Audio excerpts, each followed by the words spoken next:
are now locked in and listening to The Issue. This guy is a franchise quarterback, and no, I don't want to hear any pushback on that. It feels like a top 10 roster to me. It feels like it can win a championship. This is The Issue. Yo, what's up? We are back. It is The Issue. We got Thursday, October 12th, and another episode here for you today. A lot to talk about, a lot of NFL. I mean, kind of the same story. It's going to be the same story for the next, 12 weeks. We are going into week 6 of the NFL season now, so we will be able to do the predictions, bets on a budget for you for week 6. Everything's looking pretty good. Yes, we had a little bit of a slight step back in bets this week, but we are still over the sharp line. We're right at 56%, so we're still looking pretty good on the season. Predictions feel good. I've been rolling. I am now up 3-2, so that feels good as well. Even though you lead in total picks, it's been a good year. Nevertheless, that's because I have the worst luck ever, so it's going great. It's going great. This show is going to be a good one, though. We're going to start with Tim's rant on Dak and the Cowboys. I'm pretty sure the entire nation saw what happened to them this weekend and what the 49ers did on Sunday Night Football. That was absolutely insane, and we've always said it. Dak isn't that guy, and the 49ers aren't that team that's built to win in that spot, and it was very evident this Sunday. It feels good to be right about that, so we're going to start the show with that. Hits and misses will follow to end the first segment, and then in the second segment we will have our Week 6 predictions. Week 6 bets on a budget, and then into the third, a little bit of the news and the game of the week at the very end of the show there to round things out. But it should be a pretty good one. We're excited that you are here, however you're joining us. YouTube, Spotify, Apple Podcasts, Google Podcasts, Amazon Music, Amazon Prime Video, and of course, iHeartRadio and the iHeartRadio app. We appreciate it, however you're watching or listening.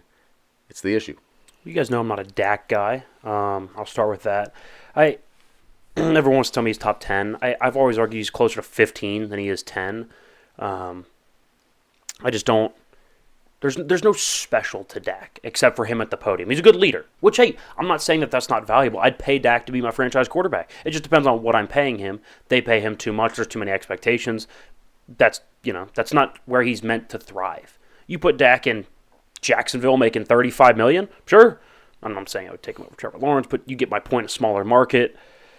I mean, Dak gets more publicity than he actually has success. We do understand that, right? I mean, he's what? Two playoff wins, like 2-4 in the playoffs.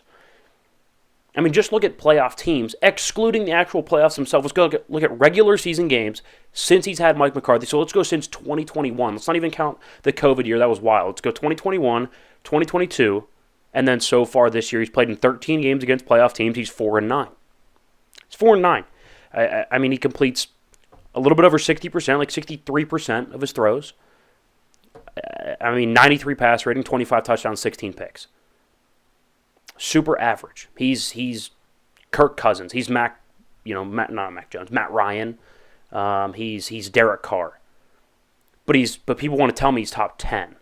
If you want to see what a top 10 quarterback looks like, you want to see what somebody does in a big game against a big playoff team, in a rivalry standalone game at home, look at Brock Purdy.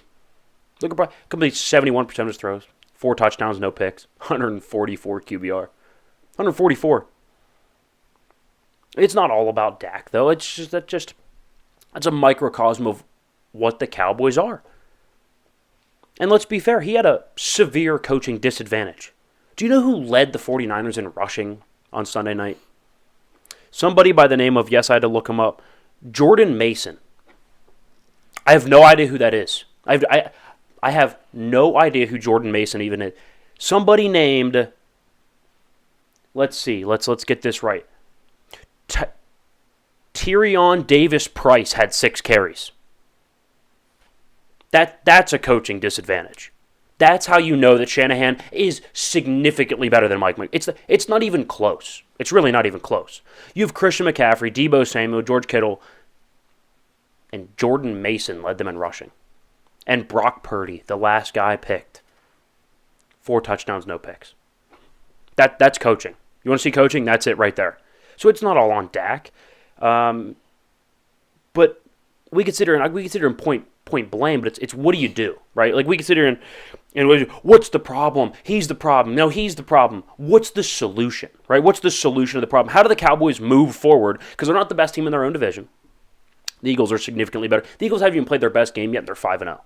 They haven't even played an A game. Their best game's been a B-plus game. They're 5-0. So they're not even close to being the best team in their own division. I mean, they're certainly not the Niners. We saw that. Are they even the Lions right now in the NFC? Are they the Saints? I'm not. I think the Saints, they're iffy. But I saw them wax, New England. And I know that the Cowboys also waxed. Like, are they even a top 3 team in the NFC? Personally, I don't think so. I would take the Niners. I would take Philly. And I would probably take Detroit. I would take them over New Orleans. But they're closer to New Orleans than they are to San Francisco. Just let that sink. New Orleans here, San Francisco here. Dallas is closer to New Orleans than they are San Francisco. It's not that much of an argument. So now what's the solution? The solution is not to fire Mike McCarthy mid-season. I'm not saying that's the solution. You're not going to go get a new OC. You're not trading Dak mid-season. So there's probably not a good solution this season. They're going to make the playoffs. So let's not overreact. They're going to make the playoffs. They're not going to host a game. They'll probably go on the road and, I don't know, they'll be like the 4 seed. They'll go wax the 5. I don't know who's going to get in as the 5. Atlanta, Seattle. They'll probably beat those teams. So they'll probably get in. They'll probably win a playoff game on the road, just like they did with the 8 and 9 Bucks last year. They barely got in. They beat the 8 and 9 Bucks because they'll be the 5. They'll go beat the worst. They'll beat the 4 seed. The worst division winner. So maybe the Saints. And then, then they'll go on the road against a real team and they'll get boat raced, and we'll be like, it'll be in the same spot that they have been for the last 3 or 4 years. So the solution this year, I don't know. I don't have it. I don't have a solution this year. Solution long term, draft a quarterback. So you got to draft a quarterback. Where are you getting the money? Tony Pollard's going to need paid, and maybe you don't pay him. He's a running back. That's fine. CeeDee Lamb's going to need paid. You have to pay him. Micah Parsons is going to need paid. Trayvon Diggs got his deal, but doesn't even kick in until like next year. Right, so he's going to start getting paid. Where are you getting the money if Dak's making $50 million? You're not getting it anywhere. And if he's not the solution, then he's part of the problem. And so what you do, you're a huge brand. You can go get anybody. Go draft a quarterback first round, right? If you lose in the second round, you're going to be drafting somewhere, mid-20s. Okay? All right, you got plenty of D linemen. Package a D lineman and 2 firsts. Move up to 11. And go take, I don't know, Drake May, or wait till J.J. McCarthy or Sam Hartman or somebody falls to you. Okay? Restart. Now you have a ton of cap space. Get rid of McCarthy. You're telling me Lincoln Riley wouldn't pick up the phone? You tell me he wouldn't pick up the phone? I'm not saying he takes it. He's not picking up the phone? Oh, he's going to pick up the phone. Kalen DeBoer in Washington's not picking up the phone? There are plenty of young coordinators, young head coaches in college football that you can make a call to and say, hey, we have a young quarterback. We have a dynamic core. What can you do? And I'm telling you, it's a better solution than Dak and Mike McCarthy. I've seen it. It's not going to work. To me, they feel exactly like the Vikings for the last, 4 years of Kirk Cousins. They're good. You can get in the playoffs. Maybe win a playoff game if everything goes right. That's about it. So the solution this year, I don't know. Cross your fingers. Hope you make it as the 5. Go beat the doors off New Orleans and then lose to some real team. And then from there, I don't know. There's an argument that the best solution this year is to absolutely nosedive. So then Jerry Jones can be like, oh, this is really not going to work. Because there's a chance that they just keep winning and Jerry Jones just says, you know what, we're good with this. No, you're not. You're not good with this. You're not good with this at all. After this year, don't do it mid-season. After this year, I think it's time to clean house. I think you get rid of Dak. You could get something for Dak. You could get a third, maybe even a second for Dak. 100%. You could probably get 2 seconds for Dak. Go get 2 seconds. Go get a new coach. Go get a young quarterback. Spend a bunch of money because you're going to have a bunch of cap space. Go sign CeeDee Lamb. Re-sign Tony Pollard. Get some offensive linemen. That's what you got to do. Because this clearly is not working. You're light years behind the best team in your conference. Not even in the league, in your conference. So, a couple things came to mind. One, the conversation that we had last week, I think, about the Dolphins. Dallas is in this spot right now where they're not exactly bad enough to, warrant a total change and like start over. Now I think they need it, but like they're good enough where the owner and the fan base, they can all look at it and be like, this isn't a rebuild. It's good enough. It's okay. And the glaring issues don't exactly always shine through like they did this week. I mean, come on, big game, Sunday Night Football. You're going to throw 3 interceptions. That's what you're going to do. So that didn't look great. Another thing, you were talking about getting a new offensive coordinator. You know who would probably be great, or not, maybe a new OC, but even a head coach, transformed from an offensive coordinator? Brian Daboll.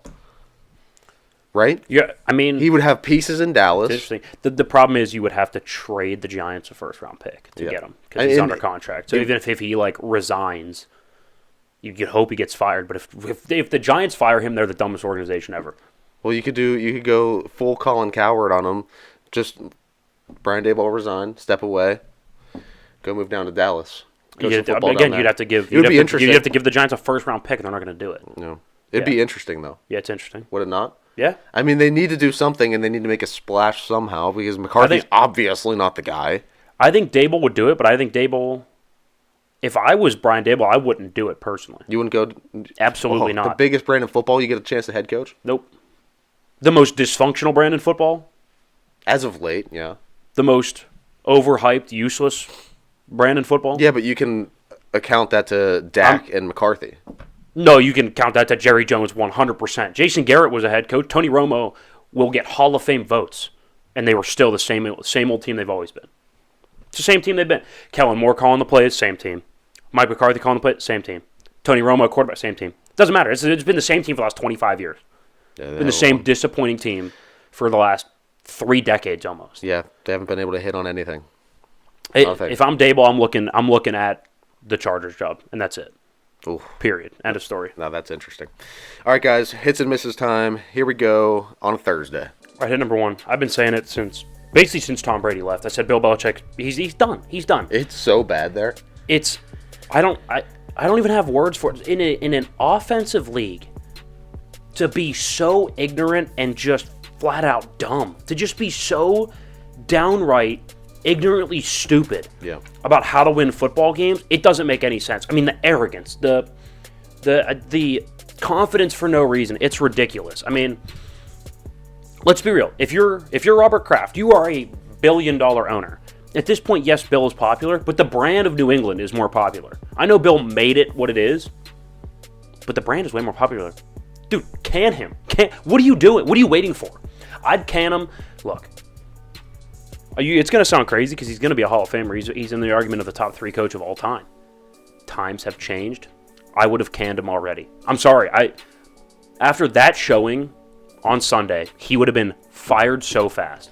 So fast. It just feels to me like every other headline every other week is, oh, Bill Belichick suffers his biggest loss on the road as the Patriots head coach. Oh, Bill Belichick suffers his biggest loss at home. Oh, Bill Belichick suffers his biggest loss 3 weeks in a row. Like, it keeps compounding on itself. Oh, Bill Belichick and Mac Jones not getting along. Like, but the problem is there's no answers. Like, there are no answers. Fire Bill Belichick. That's the answer. Yeah, but he has no answers is what I'm saying. He doesn't, yeah. The firing has to happen. It's just, it gets so bad. Ask yourself this. If this was somebody, we'll just take post Brady, right? So then what? They had that year with Cam, and then they had then the year with Mac where they made the playoffs, then last year, and now this year. That's 4. That's about three and a little bit, then some change. They're under 500. The offense is clearly regressing. They're not on the right side of the ball in terms of where the league is heading. He's been increasingly arrogant, gruff, pissed off. Not been a good employee, not had any production. If this was just a coach that was the only 4 years of sample size, they'd have been canned so fast. 2 years ago, probably. So fast. 2 years ago. They wouldn't even have gotten to this year. After last year, they probably would have been canned. Yeah. It's bad. I mean, it doesn't look good. I hate him, so I hope he gets fired, but whatever. I respect him, but I don't like him. Miss number 1 here. We actually thought the Broncos would be decent. Could you believe that? Good God. Could you believe that? Okay, look. No. I had faith in Sean Payton. Okay. Quarterback that was at a Hall of Fame level except for 1 year in his career. Hall of Fame, Hall of Fame, Hall of Fame, Hall of Fame, Hall of Fame, 1 bad year. I figured, okay, he's going to return to at least some form of it, which he has somewhat. Hall of Fame level coach. Perfect. Top 5 defense from last year. Okay, the pieces are there. Defense is easily the worst in football. You let Zach Wilson and company put up 31 points. Yeah. I have no words for a team like that. No. Sean Payton was arrogant all offseason, and it has come back to bite him in the ass. And I thought I liked Sean Payton, and I think I do. But he is... I'm not going to say he's the problem, but he is a significant part of the problem in Denver. It's just like... You couldn't make it work with Nathaniel Hackett, obviously. But now it's just a shock that Sean Payton is as bad as he's been. It's like, been. I did There's not been see this distinct coaching mismatches, and I thought Robert Saleh outcoached him. He did, 100%. And I'm not a huge Robert Saleh guy. I said last week that I don't like Robert Saleh, but he coached circles around Sean Payton this last week. Which is just, that's not good. No, it's not good. I mean, there's a lot of problems in Denver. I don't think this thing gets turned around anytime soon. Honestly, I don't like Russ. Okay, so today will be the day of solutions. We talked about, I did my opening rant. What's the problem? I don't care what the problem is. What's the solution? What's the solution for Denver? Because it's not Russ and Sean Payton. Could it be just Sean Payton? Could it be just Russ? Could it be reboot the whole thing? I think you need Could it be you just keep losing? You don't have first round picks, so no, and you're not going to either. And no matter what, you're stuck with Russ is the problem. So now you have that contract. It's looming over your head. You can't do anything. Russ has to be your guy. Either that, or you have to swallow a huge cap. There are 14 good quarterbacks coming out. There are 14 guys that are first round level talents. That some of them are going to drop because we're not going to have 14 first round quarterbacks this year. Yeah, we're going to have like 6 or 7. So okay. you're gonna have 7 or 8 guys that drop to the 2nd, 3rd, 4th round. Sam Hartman from Notre Dame, Jordan Travis from Florida State. What if J.J. McCarthy falls out of the first round? Yeah, there's gonna be guys Michael Pratt, I think is his name, from Tulane. Like I could go on and on and on. DJ Uiagalelei, blah blah blah blah blah from Oregon State, right? There's plenty of guys. Quinn Ewers might drop out of the first round because he hasn't looked very good, although he's got the talent. Yeah. Do you draft somebody with your 2nd round pick? Maybe. You have to do something. You're going to have guys that are first round level quarterbacks that you're going to be able to get in the 2nd and 3rd round. I think you have to take one of them. Yeah. Because next year you're not going to have guys in those slots that you can take. This is going to be the best opportunity to get a quarterback. Contract's going to be a problem though. It's going to stay a problem. Yeah, but at this point, like you just say screw it, swallow it. That's tough, man. You could deal him. You could deal him though for like somebody will want Russ. It's just so tough. I don't know. It's interesting. Hit number 2 here. This is mostly for you here. Bryce Young is not looking good. No. Not looking good. They put up 24 points and got trounced against Detroit. I don't know what the answer is for Bryce Young. To be fair, they don't have a lot of guys that separate. They don't have a lot of playmakers on the outside. So I'm not saying he's doing it alone, but he doesn't have a ton of help. So I don't know how much of it is on Bryce Young. He's a young quarterback. You kind of want young quarterbacks to learn and struggle, but is there a point where he struggles a little bit too much? I mean, he did have 3 touchdowns, but it doesn't look efficient enough for me. It doesn't look like he's seeing the field as well as he did in college, which was kind of his thing, right? He was a little bit quicker to process than others, so I don't know what the answer is. It's hard to see the field when you're 5'3". All right, he's easy. so undersized, it hurts. I hate guys that aren't physically gifted enough to play football at the NFL level. And what about Kyler? That's what I said. Not a big Kyler guy? Look at Kyler, man. What has Kyler won? What's his trajectory? I think Kyler's a top 12 quarterback in the league when he's healthy. I don't know. I think we forget. Would you take him over Kenny Pickett? We haven't seen him in a while. No, I wouldn't. Oh. I don't like my quarterbacks to be undersized. You actually just said that. Mm-hmm. You would take Kenny Pickett over Kyler Murray. Yeah, I'd rather have him in that rookie contract. That is wild. If we're contracts included, I'd rather have Kenny Pickett. We're going on the sidebar. Deshaun Watson or Kyler Murray? Deshaun. Kyler all day long. Ryan Tannehill. Kyler. Okay. Well, Anthony Richardson, I would take Anthony Richardson. Houston, I'd probably take C.J. Stroud. 100%. I'd take Trevor Lawrence. Yep. Tua. Oh, I'm taking Tua over Kyler all day. Taking Kyler. I think it's been recency bias. You haven't seen Kyler in You put Kyler on Miami. And you have just the same amount of injury problems. He's 4'1". That is a Super Bowl team. You have an elf running around at quarterback. You have a problem. He's significantly more talented than Tua. You have a problem. Mac Jones. Okay, I'd take Kyler over Mac Jones, but Mac Jones is like one of the worst quarterbacks in football. Aaron Rodgers. Aaron. Given contracts, age, all that, you would take Aaron? I'd rather have Aaron. I would take Kyler. Russell Wilson. Kyler. Okay, I think they're the same quarterback. Thank you. Whoever the Raiders have. Jimmy G. No, I'd take Kyler. Okay. Kirk Cousins. Kirk's more consistent. Kirk wins. Wow. Kirk wins. This is wild to me. Okay. I don't like Kyler. I don't like undersized quarterbacks, and that's the reason why I've always not liked Bryce Young. Justin Fields. All right, don't be crazy. Perfect. That's a good segue to miss number 2. Justin Fields actually looks pretty decent over the last 2 weeks. But my thing is, it's never been can he perform at that level. It's how often does he do it. It's the consistency thing. And let's be fair, those are the 2 worst pass defenses in football, Washington and Denver. So, it's horrible. He ripped up the worst defenses in football. I'm not saying he didn't play well. I'm giving him his flowers. But we need to see it.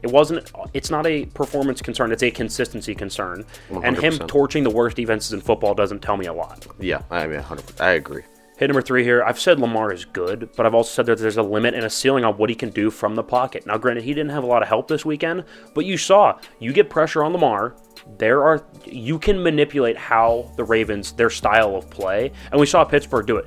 Pressure on Lamar, take away those first window throws, make him sit in the pocket, and if he does, and you have a decent pass rush, you can eliminate the second and third window throws with your pass rush as opposed to with your corners. That's exactly what Pittsburgh did. Pittsburgh always dominates Lamar, and they do it by getting that pressure. He's now 1-3. He can't get anything going against the Steelers, and that's for the reason that he's always under duress. Everybody always talks about how good Lamar is and how much he can make things happen and orchestrate, and when it's not there, he's got it. Sure, does he have a couple of runs like that? 100% he will, and he'll step up and he'll make you miss. Lamar or Kyler Murray? Oh, Lamar. Okay, thank you. Making sure. I'm just making sure. Yeah, don't worry about that. Jalen Hurts. Jalen Hurts. I'm making sure. Daniel Jones. Daniel. I'll take Daniel. Over Kyler Murray. I'll take Daniel. Are we lying right now? This is insanity. Miss number 3 here. Bets went 2-3, but we are still a nice, crisp 14-11 on the year. We like that. Hey, it's 56%. 56%. We like it. We are still pretty good. We're still a rough week. That was a tough week on lines. Probably the worst week thus far in terms of lines and spreads, but we look to bounce back, and we will bounce back in segment number 2. Guys, don't go anywhere. We'll have predictions and then bets in segment number 2. Of course, we'll follow that up with some news and the game of the week in the 3rd segment, so don't go anywhere. Welcome back in. This is the issue on the 12th now of October. It's wild. It's getting chilly. As you can see, we got the Scully on.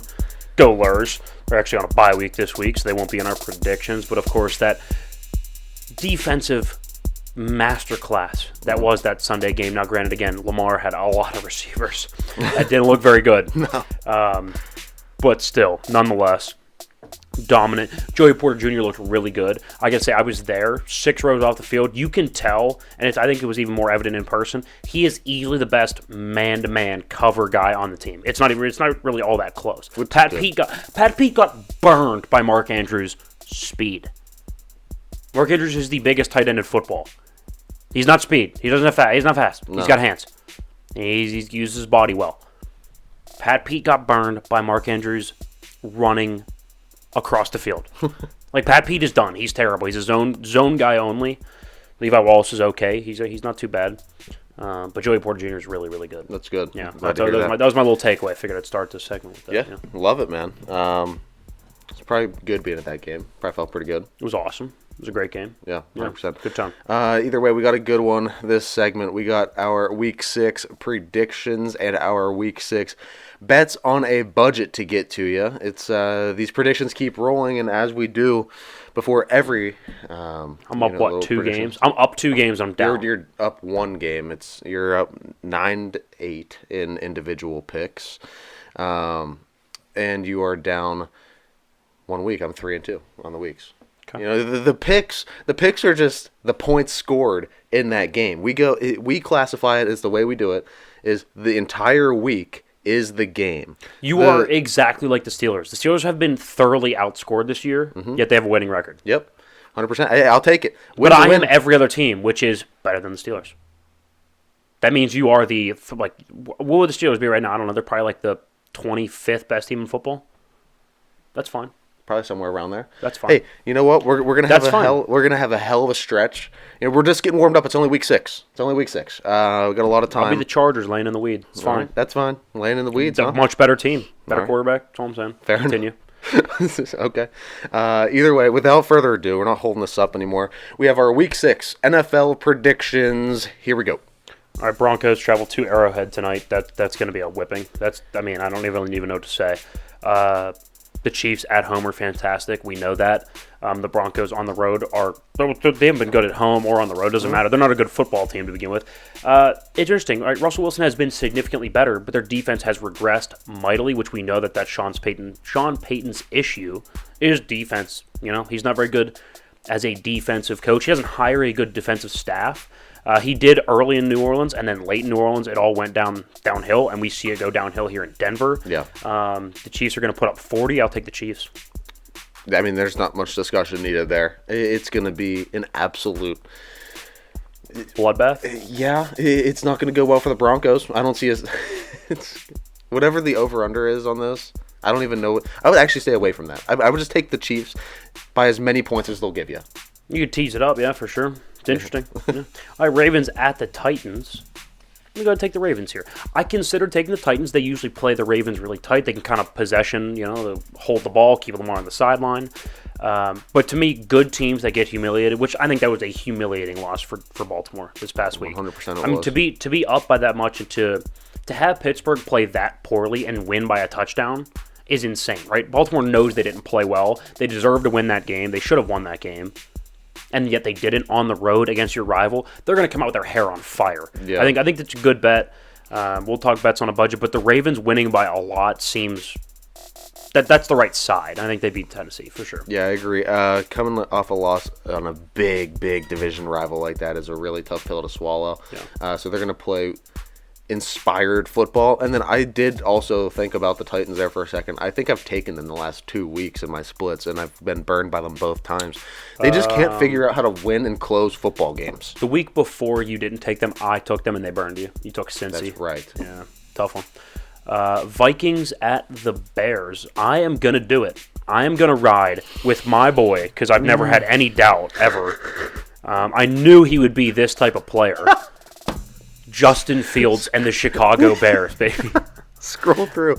Go back. If you're watching this on YouTube, just go to the channel and scroll back to all the previous videos. There's like 4 Justin Fields videos in the last 2 I weeks. knew he's been ineffable since he got in the league. He is the model of consistency, and I expect another 4 touchdown performance from him again. No, in all seriousness, no, I'm not a huge Justin Fields guy. But let's be fair. Who has he ripped up this year? Commanders who can't defend the pass, and the Broncos who can't defend the pass. Well, the Vikings are right there with him. The Vikings cannot guard anybody on the outside. And so, to me, this is exactly where they thrive. The Vikings are missing Justin Jefferson. This is exactly the type of team that the Bears are equipped to beat.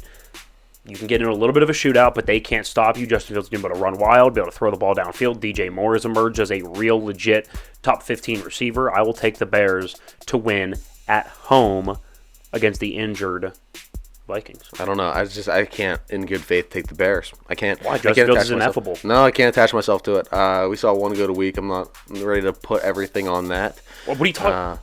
I got them going to the Super Bowl, cuz. Yeah, you got the Bears in the bowl. Absolutely. They're going to sneak in as the 7th seed. No shot. And they're running the table. I like Minnesota here. They haven't been good at all really all season, but at least they kind of held things a little bit close there with the Chiefs. They punched it out a little bit on Sunday. So I think this is a team that it's going to collect wins, especially against a divisional opponent like this. The Vikings usually own the Bears. So I'm going to go to Minnesota. And we'll see. Saints at the Texans. You're going to go ahead and take the Texans. Why? C.J. Stroud has impressed me to no end this season. I think he's a really good rookie quarterback. I think they actually have a pretty good offense rolling over there, and things feel different in Houston than they have in the past couple of years. Houston has proved that they can score points. Their defense has actually stepped up a little bit. Now, sure, especially against the Steelers, it's the Steelers' offense, which is not saying all that much. But I like the directions the Texans are heading. It seems good. It seems like they have their feet underneath them, and I think they have the right guy at quarterback as of right now. I like the Texans. It's fair. See, I'm going to go from a more schematic standpoint here. The Saints have good cover corners, and C.J. Stroud's a very timing rhythm player, very A lot of first window throws, get the ball out quick, accurate, on time. Very Tua, although I think as a prospect right now he's better than Tua because he's bigger, stronger, a little bit more mobile. But very timing, rhythm-based. The Saints have the guys to be able to take away those throws, which Pittsburgh doesn't, so that's kind of why they torched Pittsburgh. Sure. And they don't run the football particularly well, which is actually where you can get yardage on the Saints, and the Texans don't run the ball well. So their weakness, their weakness is going to stay a weakness, and their strength is going to be diminished as well. So I'm going to go and take the Saints on the road to get a win. Okay. You think a lot of press here? Just shut down those receivers right off the bat? Yeah, Marshawn Lattimore, pressing, for sure. Fair enough. Niners at the Browns. We're going to go and take the Niners. Now, this is an interesting game. Browns coming off a bye. Niners riding high from Dallas. We'll see. Now, but I think they are the better team, although I like it to stay close. You feel a little bit better about this one staying close than I do. I think the 49ers absolutely tear the doors off the Browns. It's fair. We'll see. It's either way, we're picking the 49ers. It's just really just how close or lopsided is the game going to be. Yeah. All right, Colts at the Jaguars. I'm going to go take the Jags. I considered taking the Colts, right? Gardner Minshew's starting. I don't love the fact that Gardner Minshew's starting, but he runs a decent offense. Shane Steichen, they've been decent when Gardner's been playing, although I'd feel a lot better if Anthony Richardson was playing. Big, physical athlete, can run the football. I worry Jonathan Taylor's not fully healthy yet, although Zach Moss has been running the ball well. But I think Jacksonville's clicking, and I think for the next couple weeks you're going to see them be pretty undervalued because they started slow. But in reality, that's a really good football team. And I think in Vegas they're going to be very, very undervalued, and I think they're the better team here, and they're at home. I'll take the Jags. Yeah, the Jags are going to roll. They're starting to put it together. Yeah. This team is going to get really good, and they're going to get really hot. And it's now the pieces are just forming. It's early on in the season. They're about to hit their midseason stride. It's going to be really hard to bet against the Jags from here on out. Yeah. Commanders at the Falcons. I'm going to go ahead and take the home Falcons. First of all, they can run the football a lot better, and that's kind of how you mitigate a pass rush, which the Commanders can get a pass rush. So I'm going to run the football. Bijan Robinson, Tyler Algier, I'd give them 40 carries. I'd drop Desmond Ridder back 20 times, a couple play action throws. And Sam Howell is okay. I don't see them lighting up Atlanta. They have some decent corners, can get a decent pass rush. So I'll take Atlanta in a very close game at home. I don't know, man. Sam Howell's been really good all year. He has been good. I like him to stay good, and I like the pass rush in Washington to make that secondary look a little bit better, elevate them a little bit. I think the defense in Washington is going to be able to hold Atlanta pretty fairly low in the points category. I do worry about Atlanta's run game. It can get dangerous at times. So it's really a 50-50 game when I was thinking about it while we were making the predictions, but I like the Washington side just a little bit better. All right, Panthers at the Dolphins. I'm going to go ahead and take the Dolphins. I would probably bet the over on this one because the Panthers can put up points. The Dolphins' defense isn't very good, but the Panthers' defense is horrendous. I'll take the Dolphins to put up 40-plus. Easily. They're going to get boat raced. Yeah. It could kind of have like a shootout-esque feel. For the first half, then I think the Dolphins are going to pull They're going to away. run away, yeah. Seahawks at the Bengals. I think the Bengals, again, just like the Jags, they're going to be a little bit undervalued for a while because they started so slow, right? But being at home, I think they're going to get it rolling. Joe Burrow clearly looked like the Joe Burrow we remember. The Bengals at home, run the football. Joe Burrow returns to form. Jamar Chase starting to get there too. Yeah, I do worry a little bit because Seattle's got some good corners. Jamar and if T. Higgins plays, they can be able to get open, but I'll take the Bengals. Yeah, Bengals. Yeah, Patriots at the Raiders. You know how we feel about the Patriots. Fire Bill Belichick. I'll take the Raiders. Raiders all day. I think Jimmy G's going to cook. Eagles at the Jets. Look, let's not overreact to a Jets win. Let's not go crazy. Eagles are a much better team. Eagles. Yes. Look, the Jets struggled with the Broncos. It was a very close game. Yeah, the 10 points. It wasn't. The 10 points is a lot more misleading than it actually was. It was a close game down to the end. A lot of garbage time. Yeah. Look, it was a garbage time touchdown at the end there for me. Yeah. This is not the Jets' bag to come in and beat the Eagles and Jalen Hurts. And Jalen Hurts is starting to look like the Jalen Hurts from last year too. Yeah, he looked really good. Yeah. Lions at the Bucks. I'll go and take the Lions now. Thought about taking the Bucks at home off a bye, but my concern is I don't think their defense is going to be good enough to stop this offense. Right? Yeah. The multiple looks, the run game, the trickery. I'll take the Lions. The Lions. I think the Bucks keep pace, but not enough. This was a close one when we were talking about it too. Cardinals at Rams. The Rams, yeah, they're a good team. Their weaknesses are also Arizona's weaknesses. Like, if you add a bad team, Arizona's not a good team. But if they're really good up front and the weak offensive line of the Rams was exposed, then you consider maybe the underdog wins it. But the Rams are a much better team. Cooper Kupp's back and looks like he hasn't missed a beat. Yeah. It's great. So I like the Rams here, but watch for the Cardinals to make it close. Oh yeah, no, I think they've been playing. close, yeah. They've been playing a lot of teams really tight. They can run the ball, and outside of Aaron Donald, who's stopping the run? Nobody. I don't think really anybody.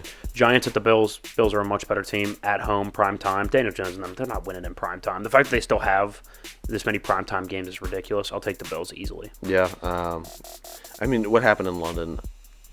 I don't even have to talk about it. They're still a really good team. I think the Bills are better than what they showed Yeah. out there across the pond. But yeah, I'll take the Bills this week. They're not beating the Giants. Cowboys at the Chargers. We're both going to go and take the underdog Chargers off a bye. Justin Herbert. I thought I'd take the better quarterback, the more rested team.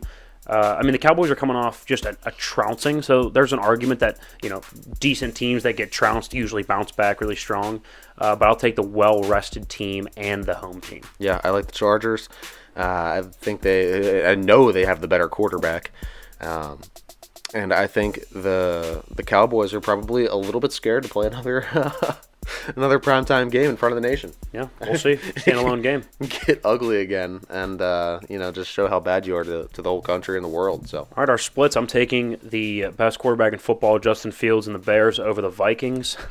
And I'll take the Saints over the Texans. You're taking the Texans. And I'll take the Falcons. You're taking the Commanders. Those are our splits. Week 6.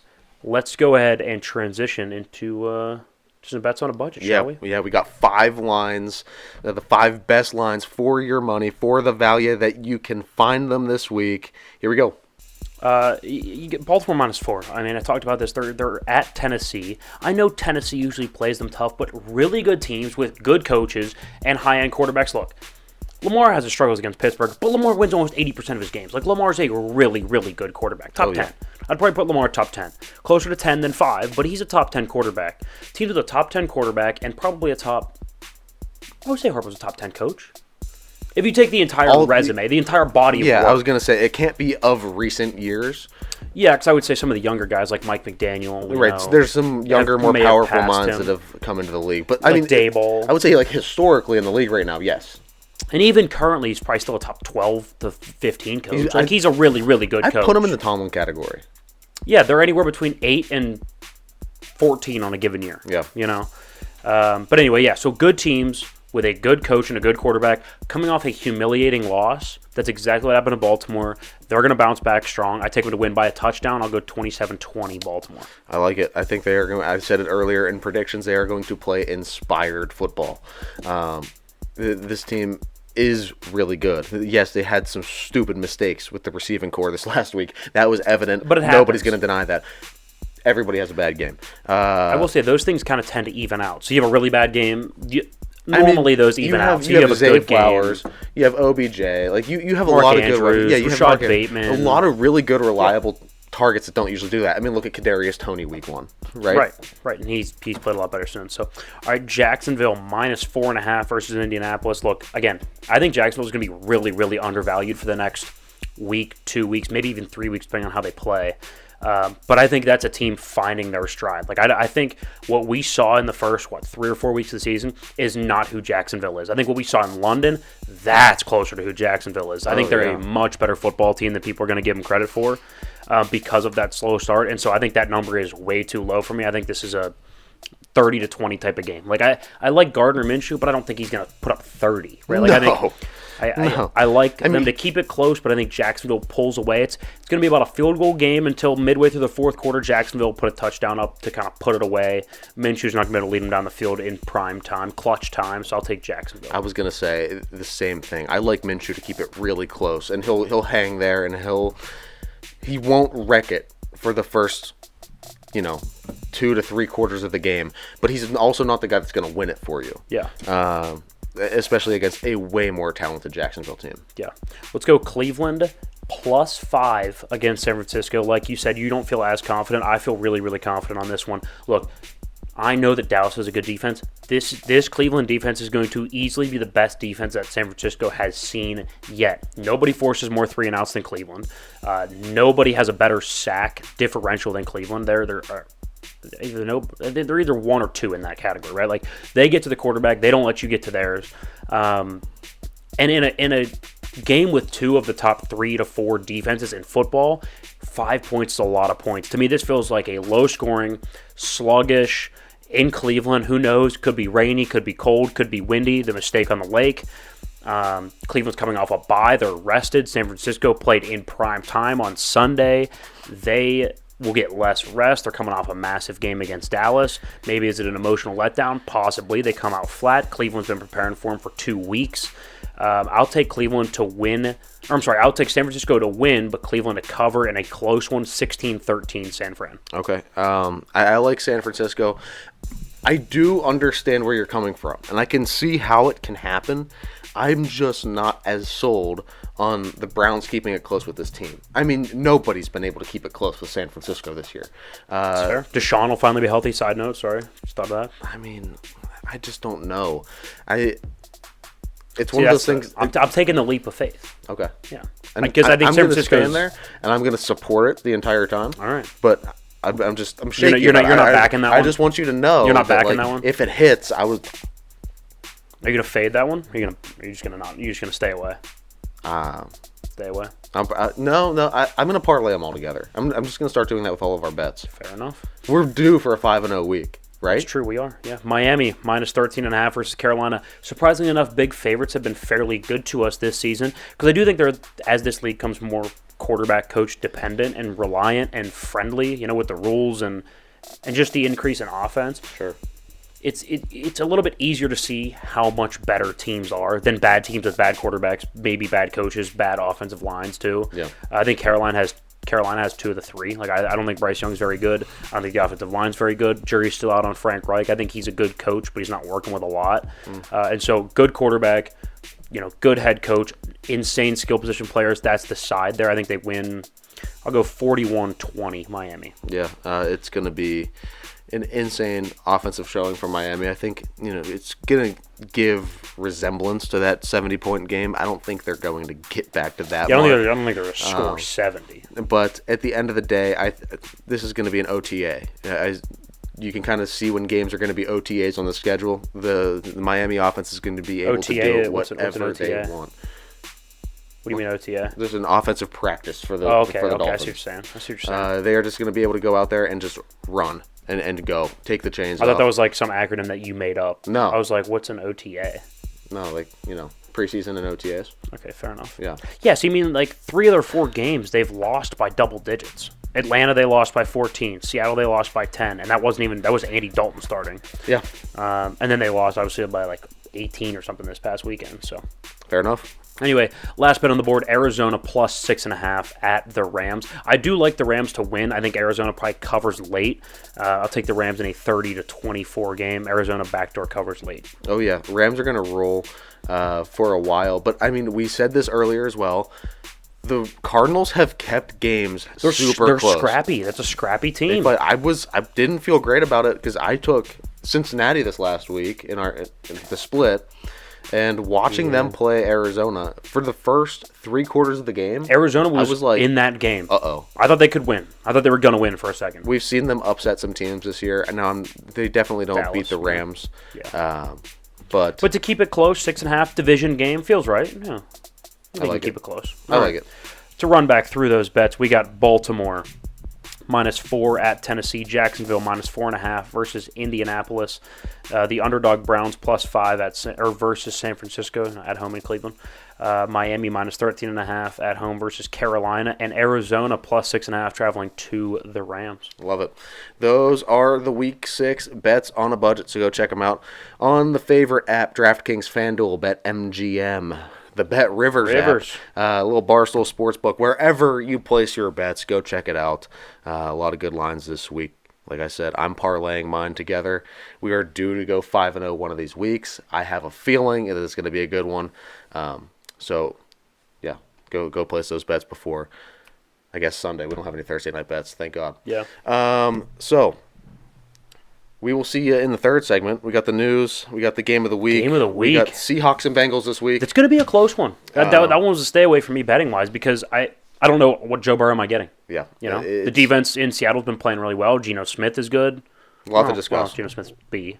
He's average. Yeah, a lot to discuss there at the end of the episode. We'll be right back in the third segment. Let's go. Third segment on Thursday, October 12th, episode 207, for those keeping count. It's the issue. We got a good one. News, game of the week. This game of the week is going to be the Seahawks and the Bengals. A lot to talk about there at the end of the show. It's going to be a pretty good matchup this Sunday. We didn't have any real big standouts. The past couple of weeks, it's just been a no-brainer who the game of the week is. This one, a little more interesting. It comes down to fundamental scheme type stuff. So we're going to talk about all that. And just really what Joe Burrow and the Bengals are going to look like. What team they're going to decide to show up as that day. We'll see. But go check out theissuesports.com. We got a lot of good stuff over there. Newsletter comes out every Wednesday. Go sign up. Put your email in. And you can click sign up right there on the homepage and then just accept it when it comes over to the inbox. And you will be receiving the newsletter every single Wednesday. Guys, thanks for being here. We appreciate it. We're getting to the fall. Like Tim was saying earlier, it is cool. It feels great. Hunting is back in the air. I've been obsessed with it over the past couple of weeks and just getting more and more into it. That is one of the best sports that we don't cover here on the issue. I'll tell you what.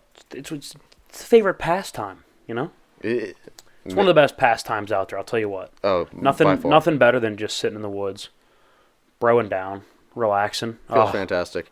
Relaxing, but you know what I mean. This is 100% the best time of the year, and you get a ton of football, and that football leads to a lot of big stories. So let's start there with the news first. All right, story number one here. Unfortunate news, actually. Justin Jefferson headed to the IR with a hamstring injury, missing between 4 to 6 weeks, so not ideal. Yes, the story is Justin Jefferson being hurt, but what that leads to me, is the bigger story, or the bigger discussion, rather. What do you do if you're Minnesota, right? Especially if you lose to Chicago, in Chicago, do you almost kind of punt on the season? Do you just kind of say, hey, we like Kirk, thank you for your service, but let's go ahead, either move him at the deadline or, suck it up this year, have him just lose games, although I think he's too good to just keep losing. I think he's going to win you 7 games. I know they've only won 1 so far. I think he's good enough to win you some games. So do you just say, hey, we're going to punt on this season. Hopefully Kirk's not too good. We get a top 12 pick, and we move off him at the end of the year. You take somebody new. It wouldn't shock me. And you move him. You could probably get a first or second for Kirk. You like Kevin O'Connell a lot. I do, yeah. I think he's good. I think... Well, I'll say this. I don't think Kirk gets another coach. I think Kevin O'Connell gets another quarterback. Okay. You know what I mean? Yeah. I think at this point they're kind of done with Kirk. Thank you for your he's service, aging too. He's a little older, and you could get a young guy. And as you were talking about in the last segment, or not last segment, but in the show earlier, there's a lot of good quarterback talent coming into the league soon. Yeah, and you could find him late first, early second, third. Hell, Brock Purdy was the last guy picked. So for that reason, maybe Kirk does play the whole season. Maybe they don't move off, and they just hope that they keep losing. You know what I mean? Yeah, I think even with Kirk in there, maybe 7 was a stretch. I think he's going to win. They're going to win probably about 5 or 6 games. The trajectory they're on right now, they're already going to get a pretty damn good pick. Yeah, they're going to have a good pick. They could have a top 10 pick. I think they'll definitely have a top 15 pick. Yeah, because they're not going to make the playoffs. And they can find a good quarterback in there. 100%. I think they could 100%. Yeah. I don't know. I think. Would you do it, or would you say, let's get Kirk another weapon and try to retool there, or are you getting another quarterback? I'm getting another quarterback. He's aging. You have to know when to move off. The big thing about this league is knowing when to move off of somebody.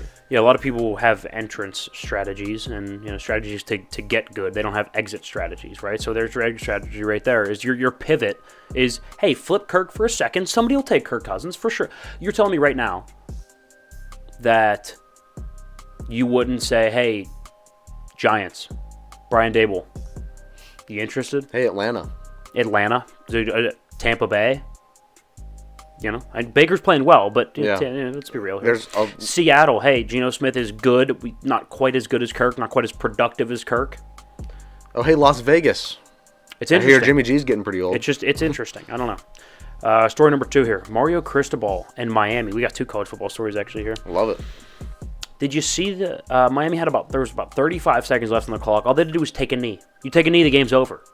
Instead, they try to run the ball. They fumble. Georgia Tech then gets the ball, 3 plays, touchdown, wins the game. By the way, Miami at this point was undefeated, 17th in the country. Was that a fireable offense? Well, Mario Cristobal is too big of a name to fire. There's too much money invested in him. To me, though, yes. But I mean, that's probably why I'm not an AD, because I looked at that game and you said you just embarrassed a national brand on national television. You're gone. You're gone. Like that's inexcusable. You know what I mean? Like you had the game won. There are, like you said, is it a fireable offense? There are events and offenses and mistakes that even if it's your first big mistake, are fireable. Like, is that not one of them? I mean, that's so boneheaded because you had the game won. Like, you had won. All you had to do was take a knee. My big thing, too, is like Miami. You're risking an injury by doing that, too. Why would you do that? And my thing is also Miami, like, they had to. They're undefeated. Like, your season's basically useless now. It's useless. Yeah. Even if you win out, you're going to be like 12th in the country playing in like the Meineke Car Care Bowl. Like, even if you win out, doesn't matter. Florida State's better in your own conference. Clemson's better in your own conference. So you're not going to go to the ACC championship game. No. Your season is now useless because of one play. All you do is knee down. That's it. It's unbelievable. Would I fire him? Yeah. I would, but again, that's probably why I'm not an AD. He does recruit pretty well, but his coaching is very suspect. That's the problem. I do believe that is a fireable offense in my eyes. I would. Story number 3 here. Oklahoma beats Texas in the Red River rivalry on Saturday. A little bit of that. 24-20, I think, was the final? Yeah. Or, I'm sorry, 34-30 was the final. Was it 34? Yeah. Okay. Dylan Gabriel, last-minute touchdown pass to the corner of the end zone. So, my takeaway from this was, yes, Oklahoma's good. I don't view Oklahoma as a top 5 team. I don't think they have a college football playoff path. But it's more about Texas. I don't think Quinn Ewers is a first-round quarterback. I don't think Sark is a top 30 coach in college football, although he recruits like a top 5 coach. So I think X's and O's, there's a lot of flaws. They have talent. They recruit well. Big brand, big names. You have Matthew McConaughey's on the sideline, right? Like, it's a spectacle. But I think in terms of details and actual X's and O's execution of football from a coaching standpoint and a quarterback standpoint, they're not a good football team. I don't think Quinn Ewers is the first-round quarterback. I'd argue he's not a second-round quarterback, closer to third, fourth, maybe even fifth-round quarterback. Wow. And I don't think Sark's a very good coach. Again, I think he recruits well. I don't think he's a very good coach. Yeah, I can see that. That was more my takeaway than Oklahoma's good. I can see that argument 100%. Now, what I will say is I am extremely excited to see these two teams in the SEC. Yeah, it's going to be interesting. I think they have both proved this year that they can compete. Yeah, I think Oklahoma with Brett Venables, who first year was rough in Norman, I think with him, that team is built to win in the SEC more so than Texas. Yeah, but you also have to take into account the SEC effect that you're going to get when those two big brands move over there. You're going to start to reel in a lot more recruits. I mean, they already get it. I mean, those schools, their recruiting's not going to change. I mean, those schools are already getting massive. You might get a couple more recruits from the South over there, the Southeast, but I mean they're already powers. They're already top 10 yearly anyway. So, yeah. But either way, interesting. That's all we got for the news there, though. Yeah, pretty good stories. I love when we can bring a little bit of college football into it. I love watching college football. There's just so many games to cover, and there's like the same 5 or 6 teams that you kind of know are going to win. That's why I love conference realignment, because it's like we were looking at the Big Ten release their schedule. That's like awesome. Like I'm going to get USC and Penn State like at Beaver Valley. Are you kidding me? Like that's insane. Yeah. I'm getting Kalen DeBoer in Washington going to the shoe to play Ohio State. It's going to be awesome. Like, that's wild. That's awesome. Even Michigan State, that's not even that big of a brand. I get them and, I don't know, but UCLA. Like, that's still a really good football game, So, whatever. I think it's good for college football as a whole. I couldn't agree more. So, let's transition in here into the game of the week. So we have what? The Seattle Seahawks. The Seattle Seahawks traveling to Cincinnati. Love it. Let's go ahead and start with Cincinnati keys to win. So, I mean, let's start on offense, because I think that's where they've had their ups and downs so far. I would say keep Joe Burrow upright, because at the end of the day, look, they got the Super Bowl with a bad offensive line, a coach we don't know about, and good weapons, right? They still have the good weapons. Offensive line still sucks. Coach, we still don't know, right? But the key to it was always keeping Joe Burrow at least somewhat upright. Give him enough time. He's a timing rhythm thrower, so you don't have to give him 5, 6, 7 seconds like you have to give them Holmes when they're running around making plays, right? Yeah. Like, you give Joe Burrow 3, and he can dissect. So can you keep Joe Burrow upright for 3 seconds of play? If you can, I think you got a pretty good chance. I mean, the ways to do that, chip with a tight end, right? Their tight ends aren't huge in the pass game anyway. Bring a tight end to help block. Bring a tight end to help chip. Have 2 backs in the backfield. One goes out into a pass play, one run blocks, or pass blocks, I'm sorry. There's ways you can kind of mitigate the rush. Because Seattle got after the pass, they had like 11 sacks against the Giants last time we saw them. Yeah. Or 12 sacks, something like that. They ran them over. It's wild. So bring in tight ends, bring in extra backs, chip. Because in reality, he's throwing the ball to Jamar Chase, T. Higgins, and Tyler Boyd. Right? So as long as they're not blocking, he'll be able to get the ball out. He'll be able to find them. He'll be able to throw them open. So that's kind of how you can mitigate that and keep Joe Burrow upright. But in order to throw, you need to be upright. Yeah. Right. You can't throw from his ass. So. Right. All right, defense.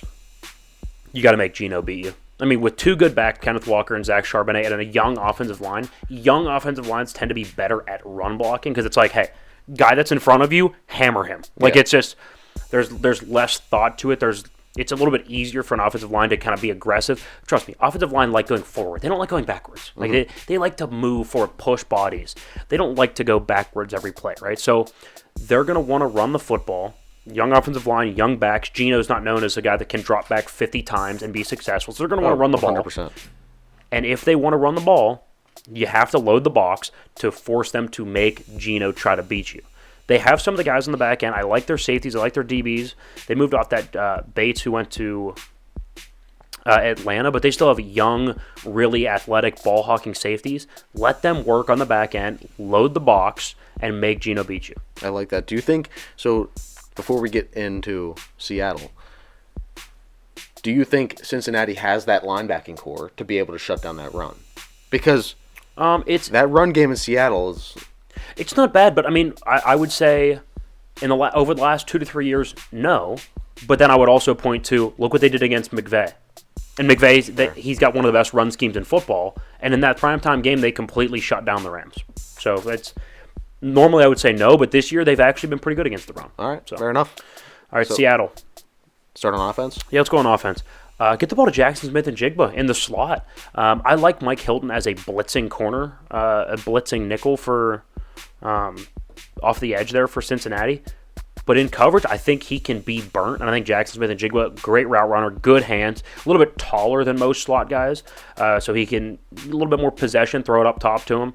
So I think Jackson Smith and Jigba is going to be the key. Can you get him the ball? That way they're not doubling Lockett. They're not doubling DK Metcalf. They're not keying on the run too much. So I would say get the ball to Jackson Smith and Jigba, especially quick game, right? Get the ball to Geno's hands. Give him some confident routes. JSN can do that. Get the yards after catch up a little bit. Yeah, for sure. And get moving. I like that. And I think getting the ball out quickly is just going to be the it's a key in general. I think he's the best outlet to do so. That's why I kind of picked him. But getting the ball out quick is an underlying theme there. Defense, they'll stop the run. Yeah, because what is Cincinnati going to do to keep Joe Burrow upright? Well, not throw the ball 50 times, They're going to want to run the ball with Joe Mixon. And so what you got to do is stop the run so then you can pin your ears back. If you can keep them behind the sticks, when Joe Burrow is going to be standing in the pocket, 3rd and 8, 3rd and 11, 2nd and 14, when he's going to be standing there and you can pin your ears back, that's what Seattle wants. So you got to stop the run if that's what you want to do, right? If that's the way to beat Cincy, the first step to doing that is get them behind the chains by stopping the run. 100%. And I think another thing that you have to look at here is the linebackers have to play a great game because you have to be able to trust your linebackers enough to stop the run because your safeties are going to have to be playing too high almost the entire day.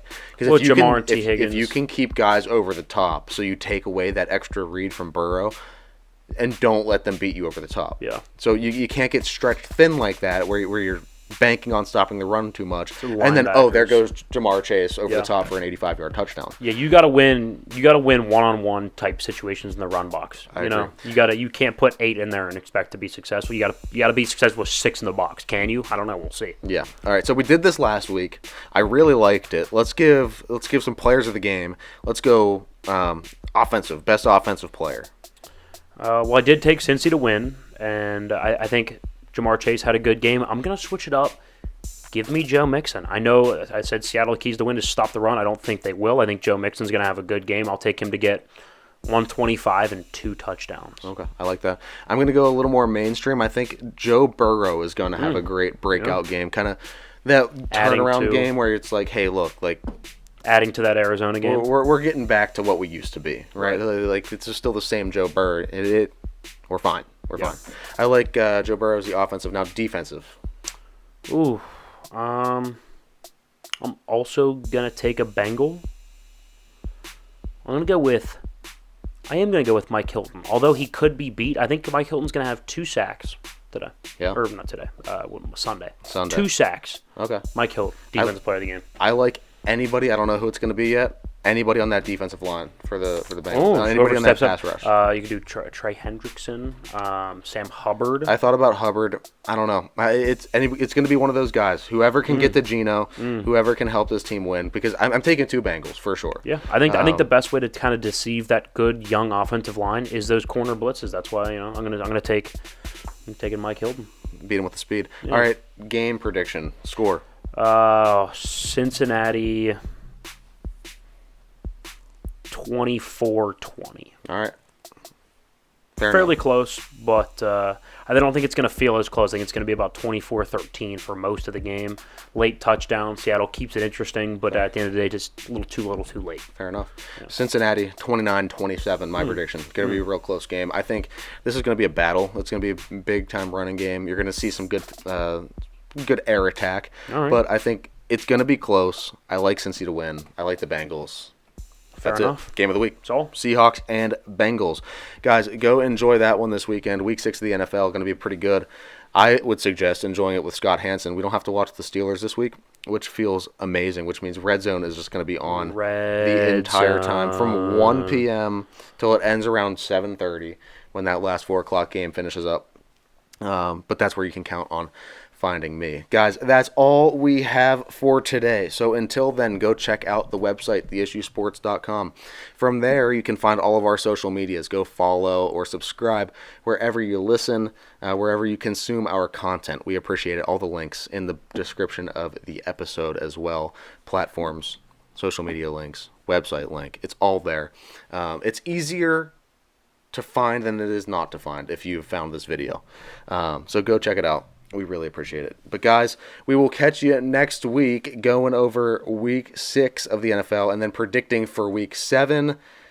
Count on us being here. See you on Thursday. And that was The Issue.